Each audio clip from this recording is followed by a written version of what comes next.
संदेश नहीं चाहिए। और महाराज हमारा कृष्ण हमें छोड़ के तो कभी जाता ही नहीं। उद्धव जी ने कहा खोपड़ी बहुत खराब है। तो क्या और क्यों रे तुम्हारे हाथ में क्या है? हमारे कन्हैया को जो बहुत भाता है वह मुझे बताओगे क्या था? माखन मिश्री और पसीने से सारी पसीज गई थी। उद्धव जी ने सोचा कि क्या ये भगवान खाएंगे? अरे भगवान तो और केले के छिलके भी खा लेते हैं। विदुर जी के प्रसंग में आपने सुना कि केले के छिलके भी भगवान खा लेते हैं। और भगवान गीता में क्या लिखते हैं?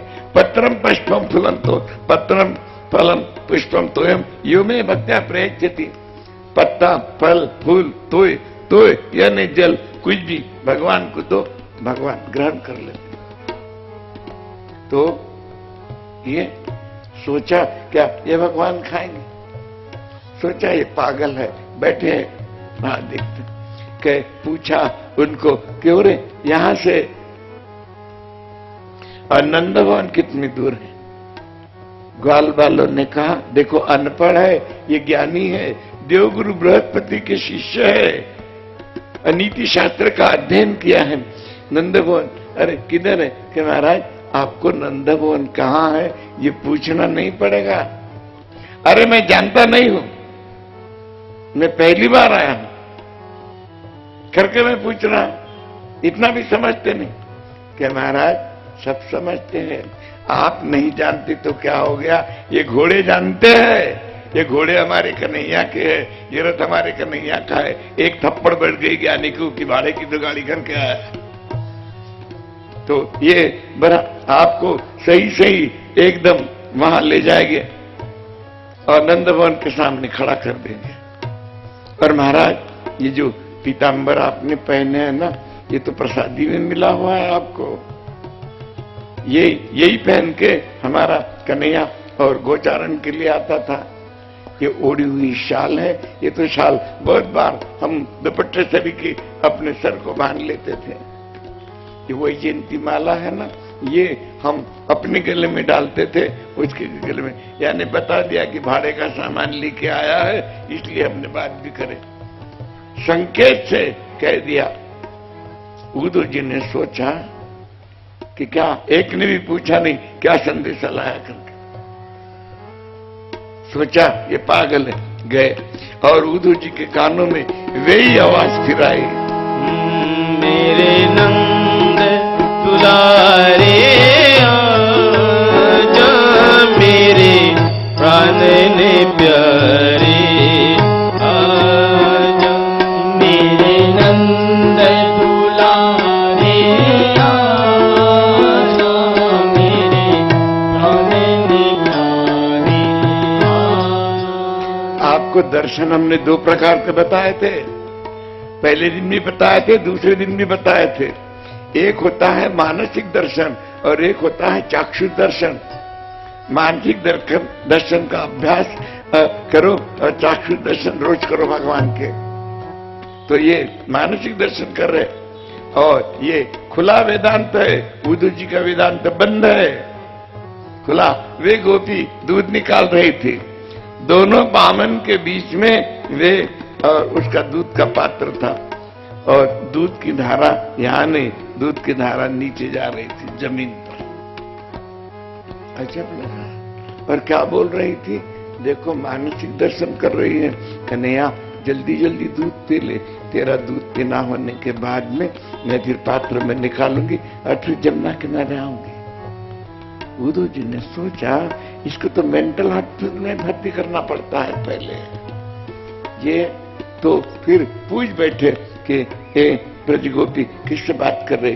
कि कन्हैया रुक जा। कन्हैया किससे बात? क्यों जी दूध वहां गिर गया, कृष्ण को मिलता था। अब हमने बोला आपको हर लीला बोलने के लिए, नहीं तो उद्धव प्रसंग 7 दिन तक चलता है, एक एक श्लोक बोलेगा तो 45, 46, 47 और 48 4 अध्याय में है उद्धव प्रसंग। इतनी देर लगती है उसको। सप्ताह में समय का बंधन होता है। तो वे आप सूरज को अर्घ्य कहां से देते हो? यहां अर्घ्य देते हो, वहां अर्घ्य मिलते हैं उनको। 12 साल तक लगातार बराबर 3 टाइम अर्घ्य दो सूर्य को। 12 साल के बाद देखो सूर्य का कोई मंत्र नहीं आता, ओम श्री सवितु सूर्य नारायण नमः इदम अर्घ्यम दत्तम नमः, ऐसा करके और 3 बार सवेरे 3 बार करके देखो 12 साल तक के क्या अनुभूति होती है। तो आपको यहाँ का जल वहां मिलता। आपने सुना है, इसलिए व्यास जी ने आपके पहले प्रश्न का उत्तर दे दिया कि गोकर्ण ने वहीं पर अर्घ्य दिए थे और सूर्य का रथ रोका था।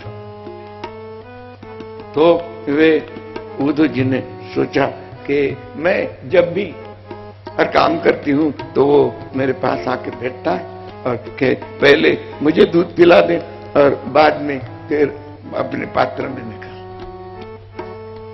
उद्धव जी ने सोचा, पागल नंबर 2।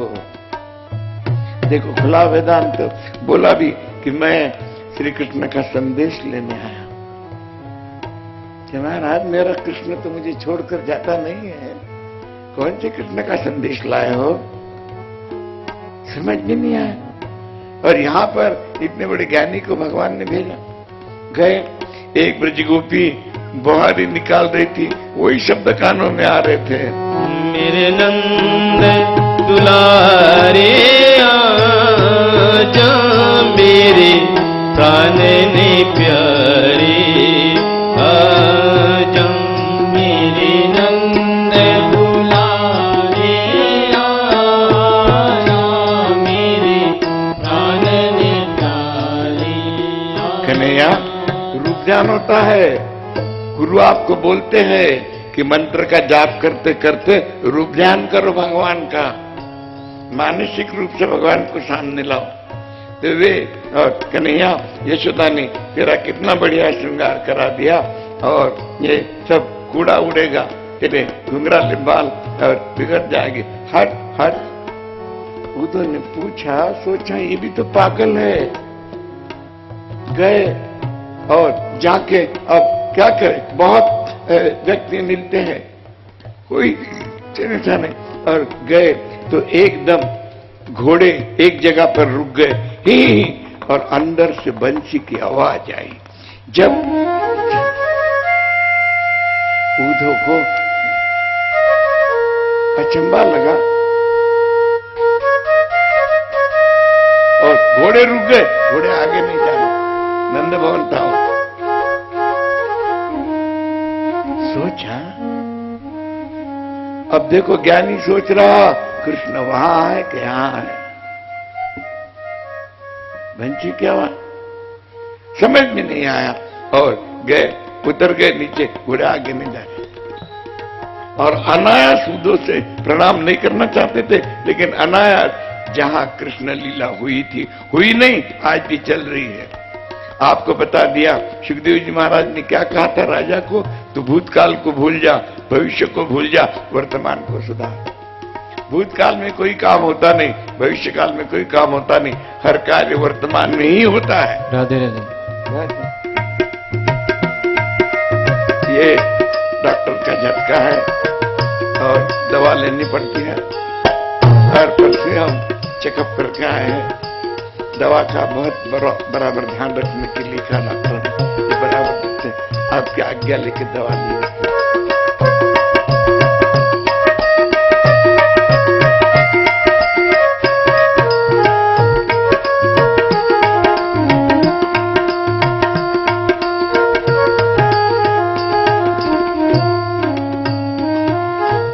तो अंदर गए, सब गोपियां इधर से उधर जा रही थी, कोई गोपी किसी से बात नहीं कर रही। उद्धव जी गए, किसी ने पूछा नहीं, लगा बड़ा प्रसन्न लगा वहां। और अंदर से आवाज आई, कन्हैया कन्हैया ना। उद्धव जी चौंक गए, यहाँ कन्हैया क्या है, वो डुप्लीकेट है या ये डुप्लीकेट है क्या बात। और गए तो नंद बाबा आंगन में बैठे थे, प्रातः काल का समय। उस समय प्रतिदिन नंद बाबा कन्हैया जब सवेरे बंसी बजाते बैठता था कदम के वृक्ष पर, तो वे नंद बाबा और बालकृष्ण माखन काय में खाते थे? मिट्टी की इतनी सी एक पात्र होता है छोटा सा, जिसको कोई और कुल्हड़ वगैरह खाता, इतना सा, उसको उसमें मक्खन भर के चम्मच से नहीं यूं खाता था। उसको ब्रजवासी लोग माखन की लुटकी बोलते हैं। तो माखन की लुटकी भरी हुई थी वहां। तो नंद बाबा बोल रहे कि कन्हैया माखन की लुटकी है, देख अब बंसी बजाना बस हो गया। उदू जी गए, उदू शिव बात भी नहीं कर रहे, देखो भावावेश में है ये, और खुला वेदांत है। उद्धव जी का वेदांत अभी बंद है, अभी मुंह से कोई बात नहीं निकली, सुना ही नहीं, कौन सुनने को राजी था? तो कहे, और कुछ ही देर में नंद बाबा ने देखा कि कौन है, कि मैं हूं उद्धव के। और उद्धव जी ने पूछा, नंद बाबा आप किससे बात कर रहे थे? कि कन्हैया किससे बात करने को कौन है? ये समय हो गया कि यहां पर अवे बंसी बजाते बैठा था। उद्धव जी ने सोचा अब तक तो और बोलने का अवसर नहीं मिला, यहां बोलूं। तो उद्धव जी ने सोचा कि यहां कुछ बोल तो दूं। तो उद्धव जी ने कहा, नंद बाबा एक बात कहूं क्या? श्री कृष्ण प्रत्यक्ष भगवान है। आपके पुत्र के बारे में यदि कोई ऐसा बोले कि आपका बेटा भगवान है, तो आप क्या बोलेंगे? ऐसा भगवान है? मैं तो नहीं जानता था, काय पर से। और उद्धव जी ने जब नंद बाबा से कहा कि श्री कृष्ण प्रत्यक्ष भगवान है, तो नंद बाबा से प्रतिसाद क्या मिला? कृष्ण भगवान है। उद्धव मेरा कृष्ण भगवान है। यानी भागवत क्या कहती? भगवान को भगवान मत मानो, अपना मानो, भगवान के साथ रिश्ता लगाओ, ये भागवत कहती है। तो कहे उद्धव वे भगवान कहे, आपको अचंबा? उद्धव ये बता, भगवान मेरे जैसे की पगतरिया अपने सर पर लेगा? पगतरिया ने जूते। उद्धव को अचंबा लगा, आपके जूते? कहे उद्धव जब मेरे कन्हैया ने होश संभाला, चलने लगा, तो एक दिन और अब मेरे जूते अपने सर पर लेके पीतांबर से, पहना हुआ पीतांबर था, उससे ढक लिए, मेरे पास में आया और बाबा बाबा हमारे सर पर क्या है? मैंने बताया बेटा माखन रोटी नहीं, माखन की लुटकी नहीं, मोर पंख नहीं। फिर बाबा बताओ ना, बाबा हार गए? क्या? हाँ, दिखाया तो मेरे जूते थे। उद्धव मैंने कन्हैया से कहा कि बेटा ऐसे जूते सर पर नहीं लिया करते। उसने वहां से निकाले, यहां पकड़े। बाबा ये कितने पवित्र हैं, क्यों पकड़े? ये क्या है? गीता में आप क्या पढ़ते हो? अनेक जन्म संसिद्धिस्ततो याति पराम गतिम। यानी नंद बाबा पहले कौन थे? देखो अभी कोई भी जन्म में आपने लिया हुआ एक भी नाम खाली नहीं जाता। इतनी भागवत सुन रहे हो, ये खाली नहीं जाएगा। और किसी भी जन्म में जाओ, आपको भागवत अगले जन्म में सुनने को मिलेगी मिलेगी, चाहे कोई भी योनि में कोई जाए। किसी एक ने पूछा था कुत्ता बिल्ली बन गए, अरे कुत्ता बिल्ली वहां जाके बैठेगा, कुत्ता भी बिल्ली भी, गौ माता वही तो बैठे। और वे तो कहे कि उद्धव, और जब ये नंद बाबा कौन थे? ये श्रेष्ठ वसु थे पहले, इनका नाम था द्रोण और यशोदा का नाम था धरा। 3 जन्म तक द्रोण और धरा बने, ब्राह्मण थे, और बाद में यशोदा बनी और कृष्ण बने। क्या भागवत, बहुत से भागवत, बड़े बड़े भागवतकारों को भी इसका पता नहीं रहता। और एक भागवतकार ने पूछा था कि हमारे शिष्य ने पूछा कि नंद बाबा आए थे, कि ये बात नहीं है, राजा महाराज तो कुछ भी बोलता है। हमको बोला कि उन्हें ऐसे भागवत चल रहे, हमने उसको श्लोक लिख दिए। हमने कहा दशम स्कंद पूर्वार्ध 8वां अध्याय 45, 46, 47, 48, 49 और 50 ये श्लोक को उसको बता, देख ले बोलना भागवत खोल के। राजा महाराज की फुर्सत नहीं है बताने को, तो देख ले। खोल के देखा तो है भागवत में लिखा है जो लिखा है वो तो पढ़े बराबर बोले, केवल अपना ज्ञान बोलते जाना और करोड़ों रुपया कमाना और चले जाना, इसके लिए भागवत नहीं है। तो वे कहे वो श्रेष्ठ वसु थे। अब उद्धव जी ने सोचा अब क्या इनको ज्ञान दो। उतने में उद्धव के कानों में आवाज आए, यशोदा की आवाज फैली, कन्हैया कन्हैया चल बेटा। और कन्हैया नाना, यशोदा को एक एक भाव आता था जाता था। जब नंद बाबा और वृषभानु, राधा जी के पिता का नाम वृषभानु था और राधा जी की माता का नाम कीर्ति कुमारी था। तो वृषभानु और नंद बाबा परम मित्र थे और वृषभानु की कन्या राधा जी थी। जब और इनका दोनों का तय हो गया था कि राधा और कृष्ण की शादी कर देवे, लेकिन 11 साल के हुए और भागवत में शादी का उल्लेख नहीं है। लेकिन गर्ग संहिता जो गर्गाचार्य जी ने लिखी है, गर्गाचार्य यादव के कुलगुरु थे, उन्होंने लिखा है गोलोक खंड में, जिसके बाद गर्ग संहिता होगी, ये पोथी जैसी है गीता प्रेस की, आप देख लेना, लिखा है गोलोक खंड में कि राधा और कृष्ण की शादी भांडीर वन में ब्रह्मा जी ने स्वयं लगा दी थी। तो यशोदा को वो वहां आ गया और एकदम कुछ होश नहीं, विवाह करेगा विवाह करेगा गोपाल लाल मोहन, विवाह करेगा विवाह करेगा विवाह करेगा गोपाल लाल मोहन, विवाह करेगा। वृषभानु नंदिनी शिवहु आहावरेगा, वृषभानु नंदिनी शिवहु आहावरेगा। मेरा लाल मनोरथ मेरा पूरा करेगा, मेरा लाल मनोरथ मेरा पूरा करेगा।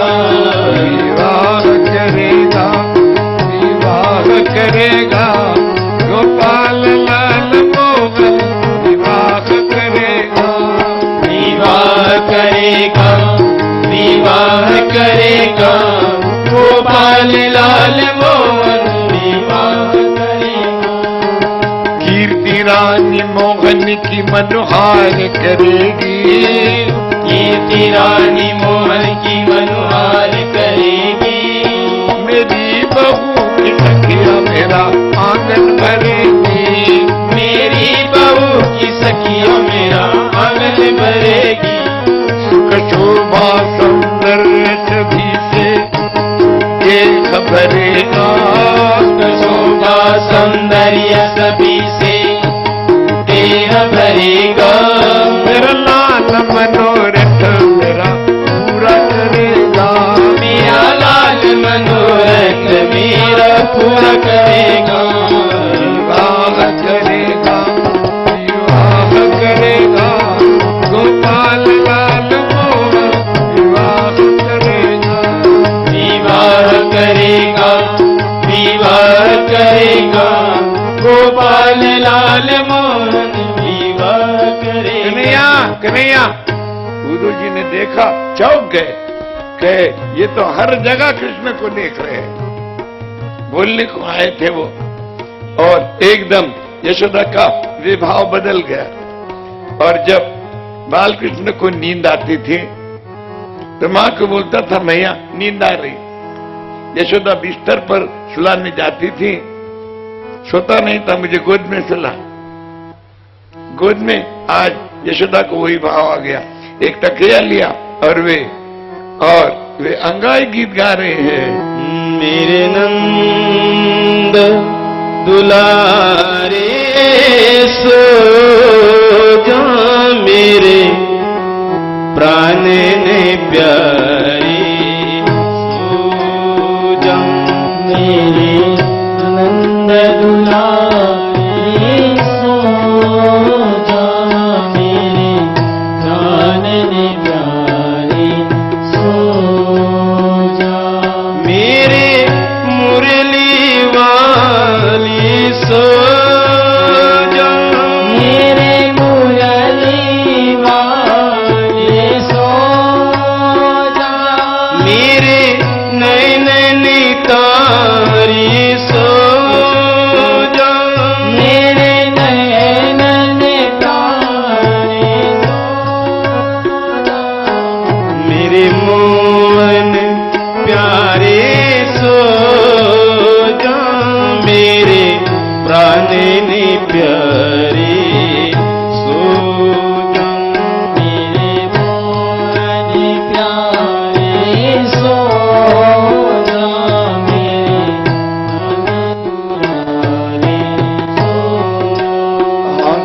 जब कन्हैया के आंखों में नींद भर के आती थी तो कन्हैया पूछता था, मैया मेरी चिड़िया सो गई?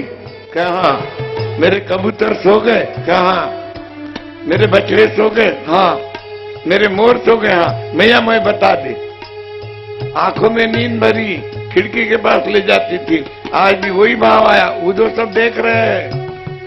और यशोदा जाके कह रही है, बेटा चिड़िया सोई, कबूतर सोए, बछड़े सोए, मोर सोए, मेरे नंद दुलारे सो जा मेरे प्राण ने प्यारे, सो जा मेरे नंद दुलारे, सो जा मेरे प्राण ने।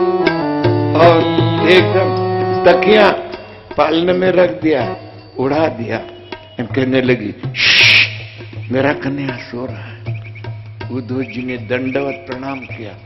याद रखो ज्ञानी है, ये सब खुला वेदांत है। खुला वेदांत भगवान का दर्शन ये कर देता, और आप खुला वेदांत थोड़ी देर में सुन ही रहे, वही है खुला। तो उद्धव जी के शब्द है यहाँ पर कि भगवान सर्वव्यापी है, इसका अनुभव करो बोलने खुले। और ये प्रत्यक्ष, इसको जानो तुम, और ये स्वयं अनुभव कर रहे, देख रहे हैं भगवान को। मैं बोलने को आया और प्रत्यक्ष में कर रहे, आचरण में आ रहे। उपदेशक, मैं उपदेशक हूं और ये आचरण करने वाले। उपदेशक केवल उपदेश करके चला जाता है, आचरण में लाता है नहीं, ये कौन देखेगा, किसको पता। लेकिन ये स्वयं और हर जगह भगवान को देखते। और उद्धव जी तो उपदेशक केवल उपदेश करता है और अनुभूति करने वाला अनुभूति करता है। ये हर जगह भगवान की अनुभूति करते, मैं कहां पर, और इनको क्या ज्ञान बोलूं। चर्चा करें रात भर, सवेरे 4 बजे नंद बाबा और उद्धव को ध्यान, गोपियों स्नान करने के लिए जमुना जी पर ले गए। गोपियों का नियम था कि 3:30 बजे उठ जाते थे। हमने आपको बोला है 3:30 बजे ब्राह्म मुहूर्त शुरू होता है, 3:30 बजे से सूर्य के उदय तक। आपसे बन सकता है तो 3:30 बजे से आप उठ के भगवान का नाम लेते रहो, आप चमत्कार देखो। चाहे आपका स्वास्थ्य कैसा भी हो, स्वास्थ्य आपको अरे उठा नहीं जाता, आप पड़े रहो और नाम लो। उठना, नहाना धोना ऐसा कुछ नहीं है, खाली आप चमत्कार देखो। तो वे ब्राह्मण मुहूर्त में उठकर जमुना जी पर जाकर और नहा लेती थी, और फिर आके देखो कोई काम गोपी ने छोड़ा नहीं है, आपको काम छोड़ना नहीं है। और फिर मंथन लगाती थी, हर घर में दधी मंथन हो रहा है, ले जा रहे और जा रहे। 4 बजे का समय था और हर घर में से ध्वनियां आ रही थी, श्री कृष्ण गोविंद हरि मुरारे, श्री कृष्ण गोविंद हरि मुरारे, हे नाथ नारायण वासुदेव, हे नाथ नारायण वासुदेव, श्री कृष्ण गोविंद हरि मुरारे, श्री कृष्ण गोविंद हरि मुरारे, हे नाथ नारायण वासुदेव, हे नाथ नारायण वासुदेव, श्री कृष्ण गोविंद हरि मुरारे, श्री कृष्ण गोविंद हरि मुरारे, हे नाथ नारायण वासुदेव, हे नाथ नारायण वासुदेव। और हर घर को उद्धव प्रणाम कर रहे हैं। गोपियों का नियम था, दधी मंथन होने के बाद में जल भरने के लिए जाती थी, और घाघर तो गोपियों के सर पर है, आंखों से आंसू बह रहे हैं। उद्धव जी बैठे थे, नहा धो के बैठ गए, अभी उनका ये वेदांत तो खुला ही नहीं है। एकदम उद्धव जी के कानों में ध्वनि आ गई, आओ नंद लाल तरस रही नैना, आओ नंद लाल तरस रही नैना, आओ रे गोपाल तरसी रही नैना, आओ रे गोपाल तरसी रही नैना, तरसी रही नैना, बरसी रही नैना, बरसी रहे नैना, बरसी रहे नैना, आओ नंद लाल तरसी रही नैना, आओ नंद लाल तरसी रही नैना, आओ रे गोपाल तरसी रही नैना, आओ रे गोपाल तरसी रही नैना, राधे के गोपाल राधे कृष्ण, राधे के गोपाल राधे कृष्ण, गोपी के गोपाल गोपी कृष्ण, गोपी के गोपाल गोपी कृष्ण, आओ नंद लाल तरस रही नैना, आओ नंद लाल तरस रही नैना, आओ रे गोपाल तरसी रही नैना, आओ रे गोपाल तरसी रही नैना, तरसी रही नैना, तरसी रही नैना, तरसी रही नैना, तरसी रही नैना, आओ नंद लाल तरसी रही नैना, आओ नंद लाल तरसी रही नैना, आओ रे गोपाल तरसी रही नैना, आओ रे गोपाल तरसी रही नैना, आओ नंद लाल आओ नंद लाल तरसी रही नैना, आओ रे गोपाल तरसी रही नैना, आओ रे गोपाल तरसी रही नैना, तरसी रही नैना, तरसी रही नैना, तरसी रही नैना, तरसी रही नैना, आओ नंद लाल तरसी रही नैना, आओ नंद लाल तरसी रही नैना, आओ रे गोपाल तरसी रही नैना, आओ रे गोपाल तरसी रही नैना, बोलिए वृंदावन बिहारी लाल की। इससे बड़ा आनंदी कोई है? और इससे बड़ा आनंदी कौन सा है? वेदों का पाठ करना केवल यह है। गीता में भगवान ने बता दिया, नाहम वेदर न तपसा न ज्ञाने न चेज्या। और भागवत क्या कहती है अंतिम में, नाम संकीर्तनम यस्य सर्व पाप प्रणाशनम प्रणाम दुख शमनस्तम नमामि हरिम परम। प्रणाम से तो भगवान की है। तो उद्धव जी ने देखा कि प्रणाम, बस पोथा उनका बंद है, अभी उनका वेदांत खुला नहीं, बंद है। ये सब खुला वेदांत। नंद बाबा वृंदावन में कभी जाओगे, ज्ञान गुदड़ी नाम का एक स्थान है, आज भी है। गोपिया और राधा जी का वहां सत्संग होता था। देखिए सारा काम करके गोपियां कुछ देर तक वहां जाती थी। इतनी सारी गोपियां थी, नंद बाबा ले गए। उद्धव जी को ऐसे लगा कि यहाँ कुछ अपना हिसाब किताब जमता है। ज्ञानी को तो ऐसा लगता है मैं कब बोलूं और दुनिया कब मेरी बात सुने, ऐसा तो कहे। तो गोपियों को फिर प्रणाम करने लगी उद्धव, क्योंकि कृष्ण ने कहा था कि प्रणाम करना। प्रणाम के गोपियां कहती अनपढ़ गोपी है। गोपी क्या कहती, उद्धव हम अनपढ़ गोपियों को प्रणाम क्यों कर रहे हो, चौक गए। ये शब्द और उद्धव जी ने मथुरा में बोले थे। तो पर श्री कृष्ण ने क्या मोबाइल पर बोल दिया क्या, ये या फायदर भेज दिया कि बराबर ये बात करना। कहां से? तो गोपी ने जाना कैसा? जो बात उद्धव ने वहां करे वो बात गोपी यहां कर रही। ये क्या है? गोपियों को दूरदर्शन और दूरश्रवण दोनों सिद्धियां प्राप्त हुई थी, और जो उद्धव जी को नहीं प्राप्त हुई थी, गोपियों को प्राप्त हुई थी। और भगवान का नाम है ना आपको, और कितनी ताकत है ये, कितनी आपको कहां तक भगवान